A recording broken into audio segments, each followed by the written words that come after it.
+2 say അല്ലെങ്കിൽ improvement exam related ആയിട്ട് ഞങ്ങൾക്ക് ഏറ്റവും കൂടുതൽ വരുന്ന എൻക്വയറി ഒന്ന് ഈ വരാൻ പോകുന്ന സേ എക്സാം ഹാർഡാണോ മീഡിയം ആയിരിക്കുമോ അല്ലെങ്കിൽ ഈസി എക്സാം ആയിരിക്കുമോ എന്നുള്ള രീതിയിലാണ്. പല കുട്ടികളുടെയും സംശയം ഈ കഴിഞ്ഞ മാർച്ച് എക്സാമിലെ പബ്ലിക് എക്സാം അത്യാവശ്യം ഡിഫിക്കൽട്ട് ആയതുകൊണ്ട് ആ സബ്ജക്റ്റിൻ്റെ ജൂണിൽ നടക്കാൻ പോകുന്ന സേ അല്ലെങ്കിൽ ഇംപ്രൂവ്മെൻറ്റ് എക്സാം അത്യാവശ്യം ലിബറൽ ആയിരിക്കില്ലേ, ഈസി പേപ്പർ ആയിരിക്കില്ല എന്നാണ്. അപ്പോൾ അത് നമുക്ക് കഴിഞ്ഞ വർഷങ്ങളിൽ എന്താ സംഭവിച്ചത് വെച്ച് നോക്കാം. ആദ്യം തന്നെ ഞാൻ +2 എക്സാം എഴുതിയ വർഷം വെച്ച് പറയാം. ഞാൻ +2 എക്സാം എഴുതിയത് 2013 ആ വർഷം എല്ലാ സബ്ജക്റ്റും നല്ല ഡിഫിക്കൽട്ടായിരുന്നു. പക്ഷേ മാത്സ് നല്ല ഡിഫിക്കൽട്ടായിരുന്നു. കൂട്ടത്തോൽവി, ഐ തിങ്ക് റെക്കോർഡ് തോൽവിയായിരുന്നു മാത്സിൽ ആ വർഷം സംഭവിച്ചത്.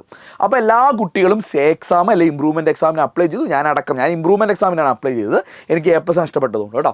അപ്പോൾ എന്താ സംഭവിച്ചതെന്ന് വെച്ച് കഴിഞ്ഞാൽ അതിലും ഡിഫിക്കൽട്ടായിട്ടുള്ള കീം ലെവലിനോട് കിടപിടിക്കുന്ന ലെവലുള്ള ചോദ്യങ്ങളായിരുന്നു. കീം എന്ന് പറഞ്ഞാൽ അത്ര ലെവൽ അല്ലെങ്കിൽ പോലും ബോർഡ് എക്സാമിനെ കമ്പയർ ചെയ്യുമ്പോൾ അന്നത്തെ കീമൊക്കെ വളരെ ടഫായിരുന്നു. ആ ലെവലുള്ള ചോദ്യങ്ങളായിരുന്നു ആ സേ എക്സാമിന് വന്നത്. മാർച്ചിൽ തോറ്റ കുട്ടികൾ ബേസിക്കലി സേ എക്സാമിന് തോറ്റു ഒരു വർഷം നഷ്ടപ്പെട്ട അവസ്ഥ ഞാൻ ഒരുപാട് പേരിൽ കണ്ടിട്ടുണ്ട്.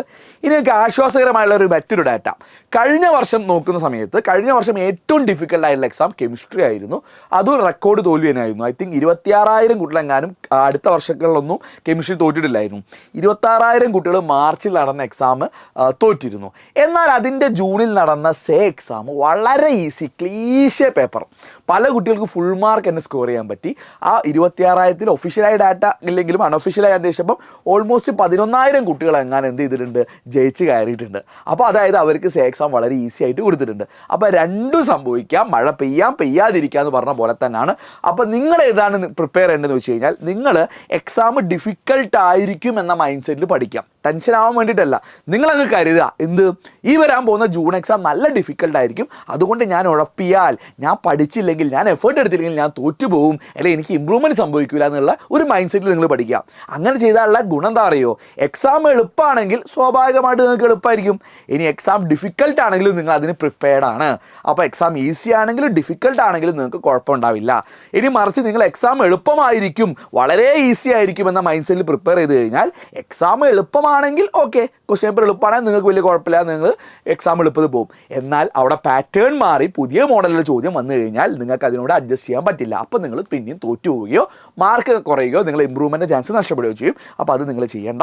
സോ ബേസിക്കലി നിങ്ങൾ എന്ത് ചെയ്യണം, എക്സാം വെരി ഹാർഡായിരിക്കും, വെരി ടഫായിരിക്കും, എന്നെ വെള്ളം കുടിപ്പിക്കും, പുതിയ പാറ്റേണിൽ ചോദ്യങ്ങൾ ഉണ്ടാവുന്നുള്ള ഒരു ചെറിയൊരു പേടി നമുക്ക് നല്ലതാണ്. അത് ആലോചിച്ച് ടെൻഷൻ അടിക്കാനല്ല, നമ്മൾ കൂടുതൽ പ്രിപ്പയർ ചെയ്യാൻ അത് ഉപയോഗിക്കാം. ഇനി മറ്റൊരു കാര്യം, ഇതെല്ലാം നിങ്ങൾ മുന്നിൽ കണ്ടിട്ടാണ് ഞങ്ങളുടെ സേ എക്സാം ബാച്ച് അല്ലെങ്കിൽ ഇംപ്രൂവ്മെൻറ്റ് എക്സാം ബാച്ച് ഡിസൈൻ ചെയ്തിരിക്കുന്നത്.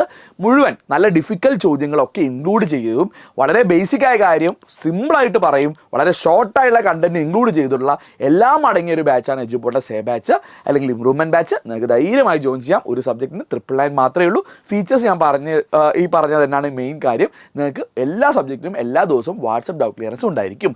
ഇനി മറ്റൊരു കാര്യം എന്ന് പറഞ്ഞാൽ എങ്ങനെ ജോയിൻ ചെയ്യണമെന്ന് വെച്ച് കഴിഞ്ഞാൽ താഴെ ഒരു ലിങ്ക് ഉണ്ടാവും. ആ ലിങ്ക് ക്ലിക്ക് ചെയ്താൽ നേരെ നമ്മളുടെ ഒരു വെബ്സൈറ്റിലോട്ട് പോകും. ആ വെബ്സൈറ്റിൽ നിങ്ങളുടെ പേരും ഫോൺ നമ്പറും നിങ്ങൾ സയൻസോ കൊമേഴ്സോ ഹ്യൂമാനിറ്റീസോ സെലക്ട് ചെയ്യുന്നു. അതിനുശേഷം നിങ്ങൾക്ക് ഏത് സബ്ജക്റ്റാണ് സേ അല്ലെങ്കിൽ ഇംപ്രൂവ്മെൻറ്റ് ടിക്ക് ചെയ്യുന്നു. നേരെ നമ്മൾ സാധാരണ ആമസോണിലോ അല്ലെങ്കിൽ ഫ്ലിപ്കാർട്ടിലോ ചെയ്യുന്ന പോലെയുള്ള പേയ്മെൻറ്റ് ഗേറ്റ്വേയിലോട്ട് പോകുന്നു. പേയ്മെൻറ്റ് കംപ്ലീറ്റ് ചെയ്യുന്നു. ഓട്ടോമാറ്റിക്കലി ആപ്പ് അൺലോക്ക് ആവും. നിങ്ങളെ മെൻറ്റർ കണക്ട് ചെയ്യുന്നതായിരിക്കും. സോ നിങ്ങൾക്ക് പഠിച്ചു തുടങ്ങാൻ പറ്റും കേട്ടോ. സോ എജ്യൂപോർട്ടിൻ്റെ ബാച്ച് നമ്മൾ സ്റ്റാർട്ട് ചെയ്തിട്ടുണ്ട്. സമയം കളയാനില്ല. ഒരു മാസം തികച്ചുണ്ട് എന്ന് വേണമെങ്കിൽ പറയാം. പക്ഷേ നിങ്ങൾ ഓരോ ദിവസം വേസ്റ്റ് ആവും തോറും ആ ഒരു മാസം എന്നുള്ളത് എണ്ണത്തിൽ കുറഞ്ഞു വരാൻ പോവുകയാണ്. സോ വളരെ ഏർലി സ്റ്റാർട്ട് ചെയ്ത് കഴിഞ്ഞാൽ ഉറപ്പായി നിങ്ങൾക്ക് മാർക്ക് കൂടും, ഗ്യാരണ്ടിയാണ്. ആൻഡ് നിങ്ങളുടെ ഇമ്പ്രൂവ്മെൻറ്റ് സംഭവിക്കും. എന്നാൽ ദിവസം കുറയും തോറും നിങ്ങളുടെ ടെൻഷൻ കൂടുകയും നിങ്ങൾക്ക് അതിനുള്ള ചാൻസ് നഷ്ടപ്പെടുകയും ചെയ്യും. ഒരു വർഷം ലാഭിക്കാനുള്ള ആ ഗോൾഡൻ ഓപ്ഷൻ നഷ്ടപ്പെടുകയും ചെയ്യും.